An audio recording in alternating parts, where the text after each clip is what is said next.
was more of something than this. Last week, we talked about Job, and this week, we're ready to talk about Moses. Moses was an individual that surely went through a lot of trials, a lot of struggles.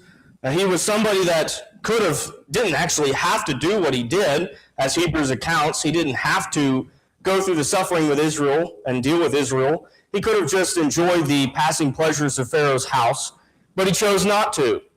And Moses chose to humbly endure with Israel, and he was challenged many times personally.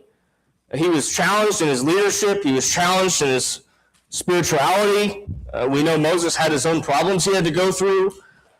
And still Moses, God attributed him as being the most humble man on the face of the earth in the day. And that is another one of those powerful statements that you look at the world, and there's 8 billion people on it right now. Maybe a lot more than back then, but there were still millions then. Maybe tens, hundreds of millions. To be called the most humble man on the face of the earth, even among so many people, that is actually, it's wonderful. I mean, it's without words. That's something else. It's awesome. 1 Peter 2:9 tells us that our Creator wants us to be unique and separate from the world. Moses was certainly that, and he chose to be that, and not taking the passing pleasures of Pharaoh's house. He chose to be a holy people. He chose to be a special nation, as Israel was supposed to be in the law and the prophets. Many children of God throughout the Bible chose to be unique. Some would fall away, like Balaam. There would be individuals that would get caught up in distractions of the world. They would get greedy. They would get consumed by lust of the flesh, lust of the eyes, pride of life. Our Creator wants us to be better than that. He calls us to be better, and we are better than that. We have opportunity to have these good characteristics such as Moses did. Numbers chapter 12 and verse 1. Numbers 12 and verse 1 will be the main text for this morning to introduce the topic. Numbers chapter 12, beginning in verse 1. And I find it interesting, the context around where God says this. The Holy Spirit ultimately says this. Then Miriam and Aaron spoke against Moses because of the Ethiopian woman whom he had married, talking about Zipporah. For he had married an Ethiopian woman. So they said, has the Lord indeed spoken only through Moses? Has he not spoken through us also? And the Lord heard it. Now the man Moses was very humble, more than all men who are on the face of the earth. You will notice the strikingness of just Moses' humility if you read further in that text. What happens between him and his brother and sister, and he still wants mercy for those two people. They are basically rebelling against his leadership and even calling his spirituality an error, whenever it's actually not. They have an opinion about something, and they're actually in error with their opinion and enforcing it on Moses. And God basically sets them straight.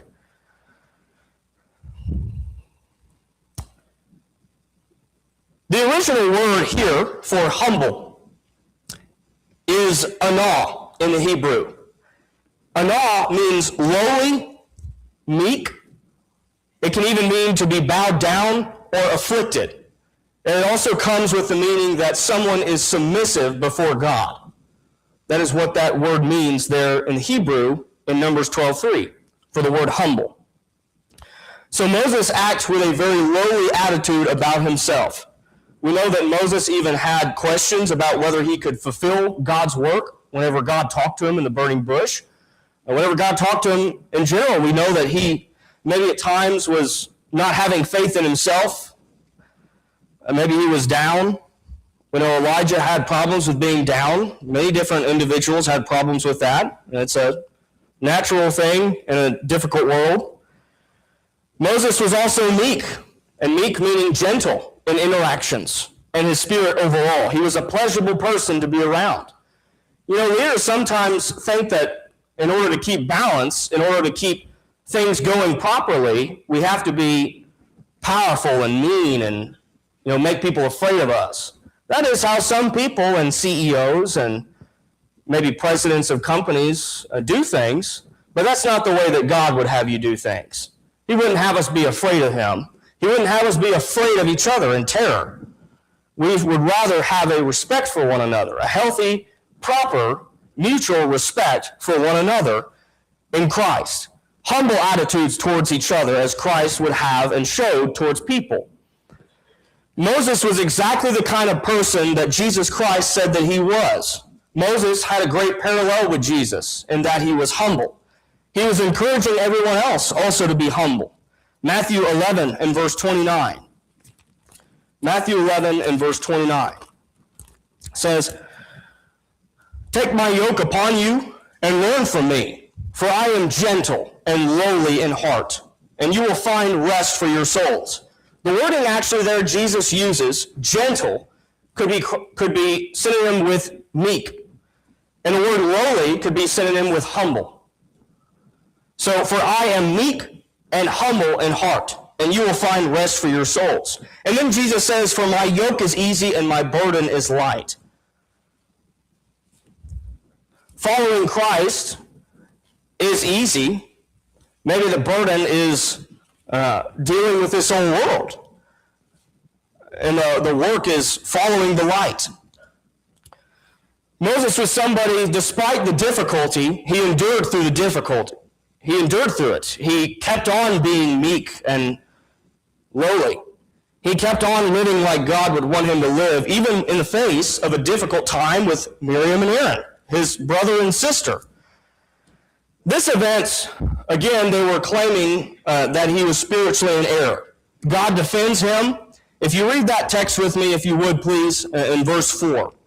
Numbers 12 and verse 4. "Suddenly the Lord said to Moses, Aaron, and Miriam, 'Come out, you three, to the tabernacle of meeting.' So the three came out.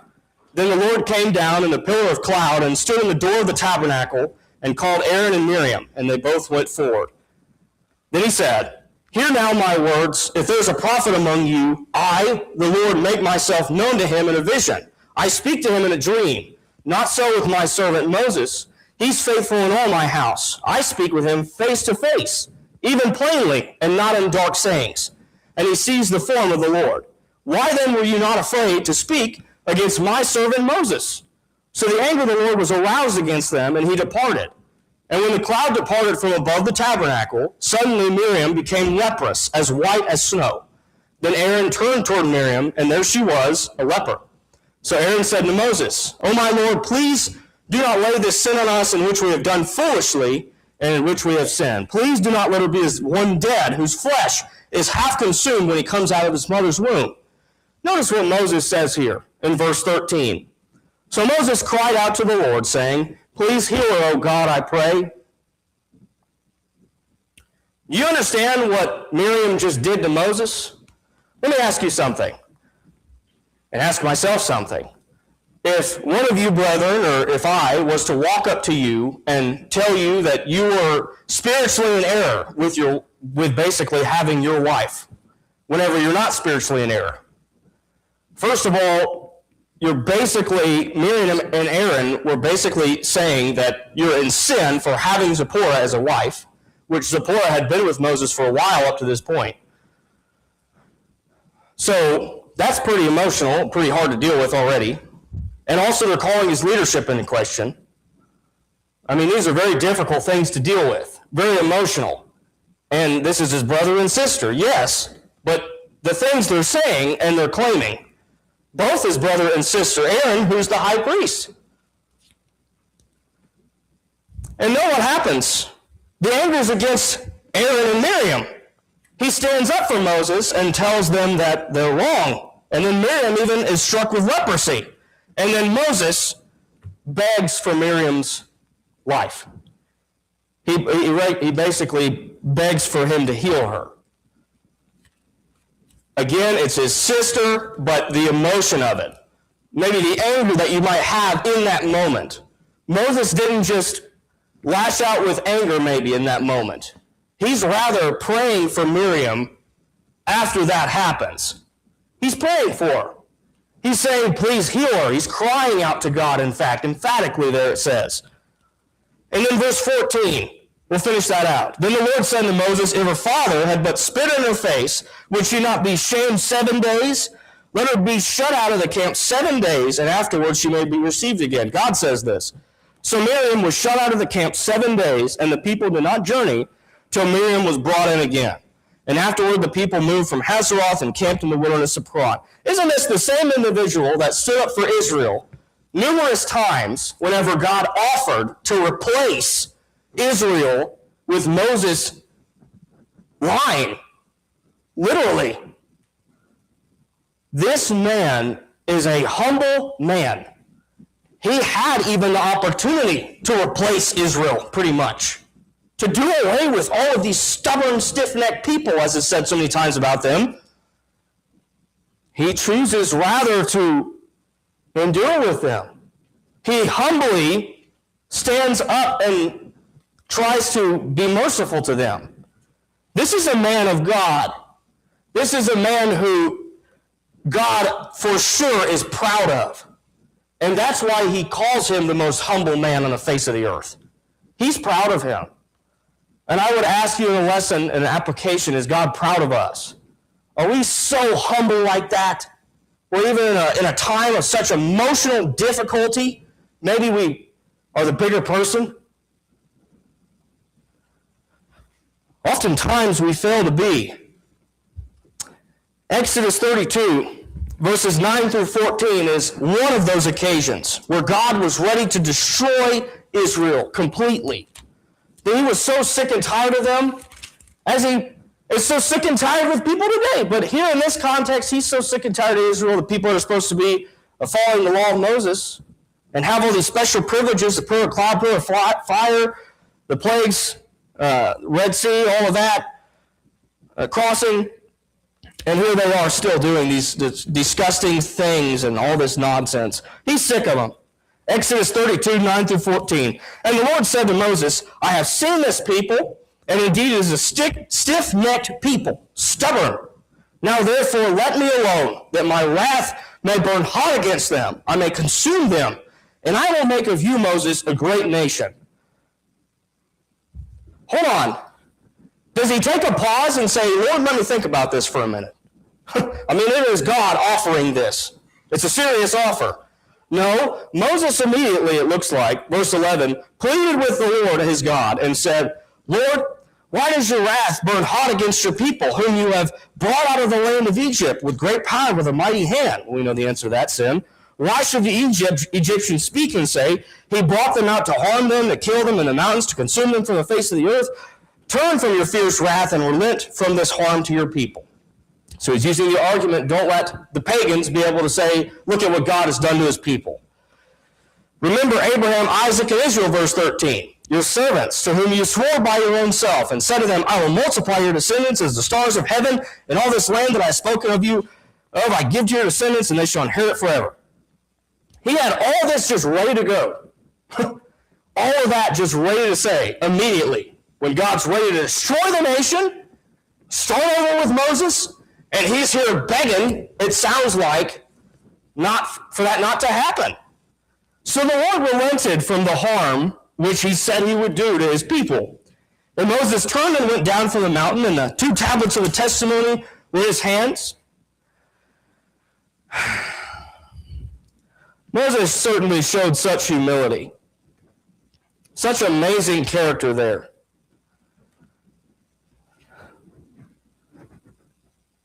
He chooses to share.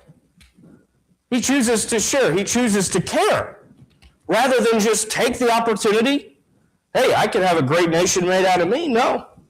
I mean, of the God of the universe, of existence, such a special role offered. No, he's already got special enough of a role. He's okay being a child of God alone, it seems. He didn't even want the leadership position with Israel. He tried to give it to Aaron. This is a humble man. Very humble. John 15:13. Greater love has no one than this, than to lay down one's life for his friends. I would also ask you, and get us to think about this. When God was so angry with Israel, His wrath was hot against Israel, against his people, which should have been so much better people.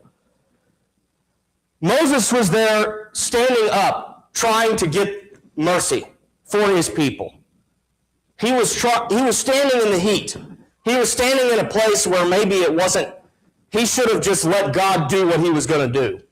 It's kind of like, if you will, just for example, Lot may be standing up and saying, please God, don't burn up Sodom and Gomorrah. It's kind of like that. Because Israel certainly deserved to be burned up. But Moses was there begging for their lives, is the point I'm making. Such love, such compassion of a true friend. And Moses probably certainly had many friends in Israel, and he hated to see the condition they were in. And rather than take that opportunity for power, he cared for his friends. What friends have left us in this life whenever they have an opportunity for power? Maybe they get another job or something, or they make more money, and all of a sudden they're not best friends with us anymore. Maybe they meet somebody else, and all of a sudden they don't even know who we are anymore. Not so with Moses. Not so with God's servants. Shouldn't be so with us. And we know Jesus would have been a friend and paid attention all the time to anybody. Exodus 32 and verse 30. Exodus 32 and verse 30. You know what's interesting?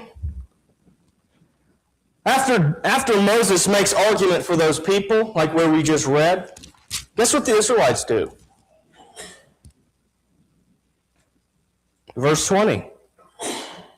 Around that, they make a gold calf. Verse 31, you see what Moses does? Verse 30.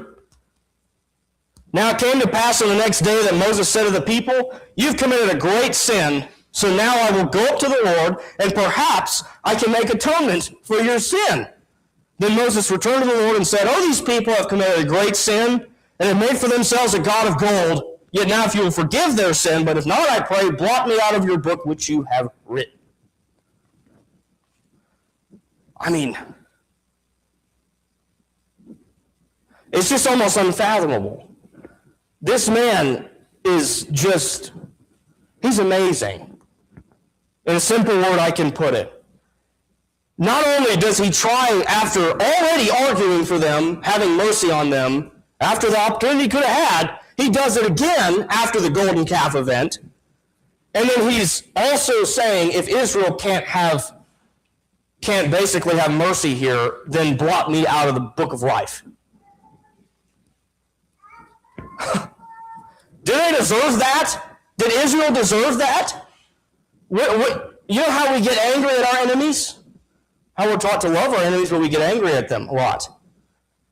And Moses is here just saying, blot me out of the book if they can't have mercy. Of the book of life. Are you willing to go to hell for your enemies? That is literally the character that Moses is showing, which is so amazing, so awesome. That is love. Moses was ready as an innocent man to do this. He's showing even a character that would be of Christ. You know what Christ was willing to do for us? Such mercy, such consideration for other people. Numbers 14, 11 through 20.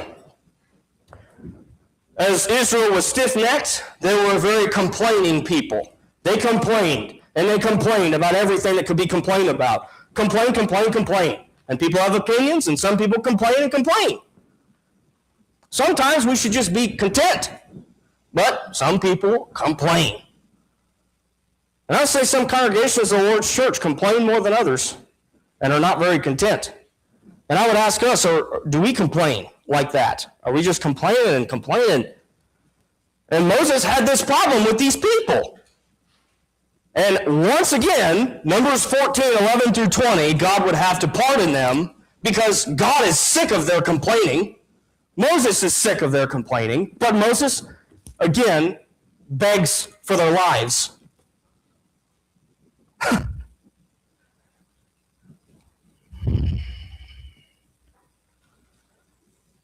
God's type of love is a topic that we could talk about in this lesson as well. Just real briefly, God's type of love is one that is gracious, merciful. You should take that grace and that mercy as you consider your friends and your fellow man. Use it. Romans 5, 6 through 11, just throwing some verses out there. Romans 5, 6 through 11. John 3, 14 through 17. The context around John 3:16 there. We've already mentioned 2 Peter 3:9.